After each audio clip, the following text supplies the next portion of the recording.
ഈ ബോർഡൊക്കെ എത്ര പൈസ മുടക്കി എന്തിനാ സമ്മേളനത്തിന് പോണത് എനിക്കറിയോ? ഇത്ര പൈസ മുടക്കി നിങ്ങൾ എന്തിനാ സമ്മേളനത്തിന് പോണേ? കണ്ണിയത്ത് ഉസ്താദിന്റെ ദുആ ഇവിടെ നടക്കുന്ന എത്ര സമ്മേളനങ്ങളിൽ മിക്കവാറും അവസാനം സംസാരിച്ചു കൊണ്ടിരുന്ന ആളുകളിൽപ്പെട്ട ഒരാളാണ് ഈ എളിയവൻ. യാ വദൂദ് യാ വദൂദ് യാ വദൂദ് എന്ന് കണ്ണിയത്ത് ഉസ്താദ് ദുആ ചെയ്യുമ്പോൾ ആ ആയത്തോർമ്മ ഒരു വൈലൈഹി യസ്അദുൽ കലിമുത് തയ്യിബ്, ഉത്തമമായ വചനങ്ങൾ അല്ലാഹുവിങ്കലേക്ക് ഉയർത്തപ്പെടും. ഈ മൈതാനിയിൽ ഇരിക്കുന്നവർക്കൊക്കെ തോന്നിപ്പോകും ആ നേരത്ത് ഇത് അർശിലേക്ക് ഉയർത്തപ്പെടുന്ന ദുആയാണെന്ന്.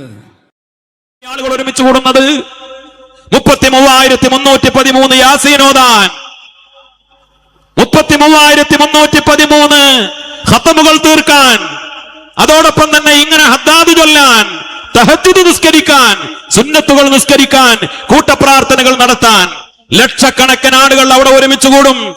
ലക്ഷക്കണക്കിന് ആളുകൾ ഒരുമിച്ച് കൂടുമ്പോ പഴയ കാലത്ത് നമുക്ക് ഓർമ്മയില്ലേ, കിട്ടുന്നവർ അവരൊക്കെ ഒരുമിച്ച് കൂടി ദുആ ചെയ്യുമ്പോ, സയ്യിദുൽ ഉലമ ദുആ ചെയ്യുമ്പോ, തങ്ങന്മാര് സാദാത്തുക്കൾ ദുആ ചെയ്യുമ്പോ, ഔലിയാക്കൾ ദുആ ചെയ്യുമ്പോ, മഹാന്മാരായ ഉലമാ ദുആ ചെയ്യുമ്പോ അതിന് ആമീൻ പറയാൻ അതിന് ലക്ഷങ്ങളല്ല കോടികൾ ചെലവഴിച്ചാലും ഈ ഉമ്മത്തിന് അതിൽ അഭിമാന ബോധമാണുള്ളത്.